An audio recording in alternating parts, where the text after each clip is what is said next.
5 സുന്ദരികൾ. എല്ലാ ദിവസവും രാത്രി 9:30 നമ്മുടെ സ്വന്തം സൂര്യ TV.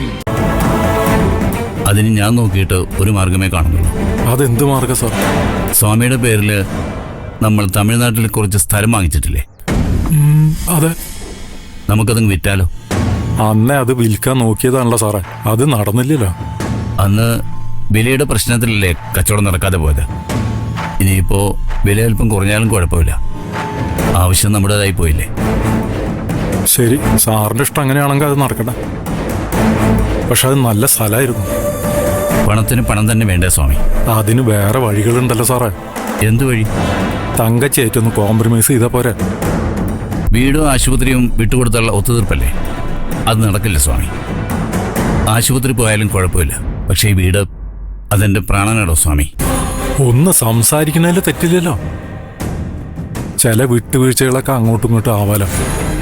അതൊന്നും വേണ്ട സ്വാമി.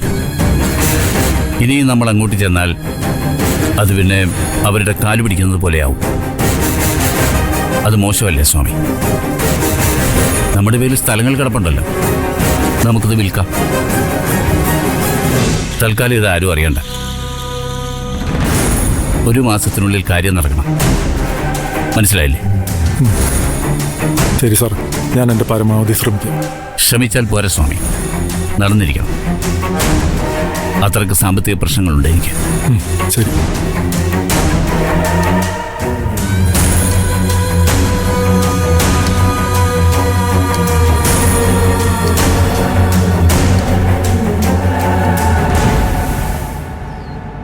പറഞ്ഞതൊക്കെ ഓർമ്മയുണ്ടല്ലോ. എത്രയും വേഗം കല്യാണം നടത്തണം. ഇന്നത് തീരുമാനിക്കണം. അതാ അമ്മയോട് വരാൻ പറഞ്ഞത്. അമ്മയുടെ മുഖത്ത് എന്താ ഒരു സന്തോഷമില്ലാത്തത്? ഒന്നുമില്ല. അല്ലേ ഇതാര് വന്നിട്ട് ഇവിടെ തന്നെ നിക്കാണോ? കേറി വാ പ്രഭമോളെ. ഞാൻ പറയായിരുന്നേ, കല്യാണം ഉറപ്പിക്കാനാ അമ്മയെ വിളിച്ചു വരുത്തിയെന്ന്. പല പ്രാവശ്യം നമ്മൾ ശ്രമിച്ചിരുന്നെങ്കിലും നടന്നില്ലല്ലോ. ഇത്തവണ ഞാൻ നടക്കണം. അത് തന്നെയാ പ്രഭമോളെ ഞങ്ങളുടെ ആഗ്രഹം. ഇനി ഇത് നീട്ടിക്കൊണ്ടു പോകാൻ പാടില്ല. ഏറ്റവും അടുത്ത മുഹൂർത്തത്തിൽ തന്നെ കല്യാണം, അതാണ് തീരുമാനം. നിത്യ അവള് സമ്മതിച്ചോ? അവള് സമ്മതിക്കും, അല്ലെങ്കിൽ സമ്മതിപ്പിക്കും.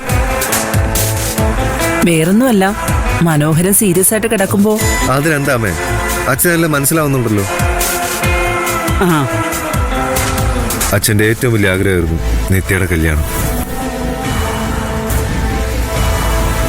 അത് നടത്തുന്നതിൽ അച്ഛന് സന്തോഷമുണ്ടോ? അപ്പോ നമ്മളത് തീരുമാനിക്കുന്നു. ജോത്സ്യനെ കണ്ട് ഉടനെ തന്നെ ഒരു മുഹൂർത്തം കുറിപ്പിക്കും. ആ മുഹൂർത്തത്തിൽ കല്യാണം. എന്തു പറയുന്നു, സമ്മതാണോ?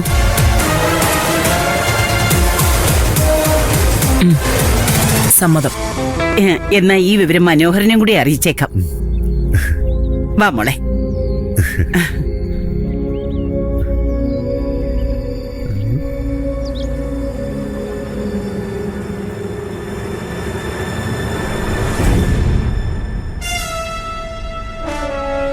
മനോഹര, നിത്യമോളുടെ കല്യാണം ഉറപ്പിച്ചു. തീയതി ജ്യോത്സ്യം കുറിക്കും. പ്രഭാവതിയും പാർവതിയും കൂടി അതങ്ങ് നിശ്ചയിച്ചു. നിന്നെ അത് അറിയിക്കുക ഞങ്ങള്. അച്ഛന് സന്തോഷമായി ഇല്ല അച്ഛാ?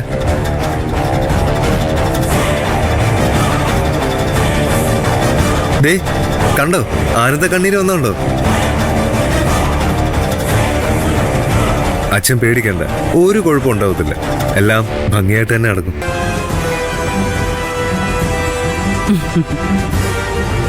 വലിയ ആഡംബരമൊന്നും വേണ്ട. രജിസ്റ്റർ ഓഫീസിൽ വെച്ച് ഒപ്പിടുന്നു, ഏതെങ്കിലും ഒരു അമ്പലത്തിൽ വെച്ച് താലി കെട്ടുന്നു, അവിടുത്തെ ഹാളിലെ സദ്യ. അത് മതിയോ? മതി പാർവതി, ഇപ്പോഴത്തെ സാഹചര്യത്തിൽ അതാ നല്ലത്. ആ മതിയെങ്കിൽ മതി.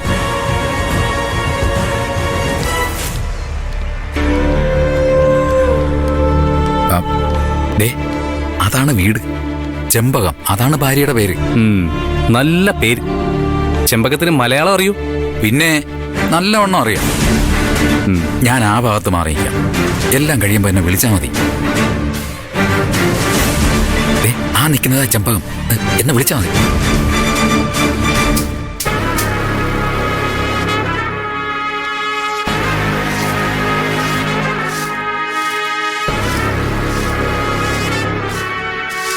വാ.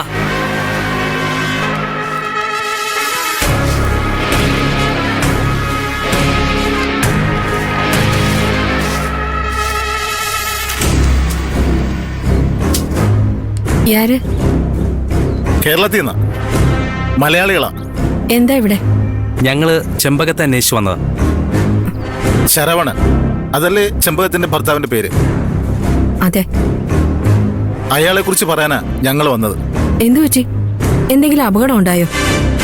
അപകടം പറ്റിയത് ശരവണനല്ല, ചെമ്പകത്തിനാ. ശരവണൻ കാശുകാരനായ വിവരമൊക്കെ അറിഞ്ഞു കാണുമല്ലോ അല്ലേ? ഇല്ല. ഇപ്പോ ലക്ഷപ്രഭുവാ. ഇങ്ങോട്ട് വന്നിട്ട് കുറെ നാളായി. നേരത്തെ ഫോൺ ചെയ്യുമായിരുന്നു, ഇപ്പൊ അതുമില്ല. ഞങ്ങളിത് എങ്ങനെ ചെമ്പകത്തോട് പറയുന്ന? പറയാതിരുന്ന അത് ചെമ്പകത്തോട് ചെയ്യുന്ന നെറുകേടാവുകയും ചെയ്യും. വേറൊന്നുമല്ല, ശരവണൻ ഒരു പുതിയ ബന്ധത്തിൽ ചെന്ന് കുടുങ്ങിയിട്ടുണ്ട്. കല്യാണം കഴിക്കാൻ പോവാ. ഞാനുള്ളപ്പോഴോ? കൊല്ലും ഞാൻ അയാളെ. ആ കുട്ടിക്ക് അറിയില്ല ശരവണൻ ഇങ്ങനെ ഒരു ഭാര്യയുണ്ടെന്ന്. അറിഞ്ഞ ആ നിമിഷം അവർ ആ ബന്ധത്തിൽ നിന്ന് പിന്മാറും. അത് ചെമ്പകം വന്ന് ആ കുട്ടിയോട് പറയണം. ഞങ്ങളുടെ കൂടെ അതിനുവേണ്ടി ചെമ്പകം വരണം. ഞാൻ എവിടെ വേണമെങ്കിലും വരാം സാറേ. അയാളെ കെട്ടിയതോടെ എന്റെ ജീവിതം പോയി. ഇനി ഒരു പെണ്ണിന് എന്റെ ഗതികേടുണ്ടാവരുത്. നമുക്കിപ്പൊ തന്നെ പോവാം സാറേ. എന്നിറങ്ങിക്കും. സാർ വരെ നിക്ക്, ഞാൻ ഇപ്പൊ വരാം.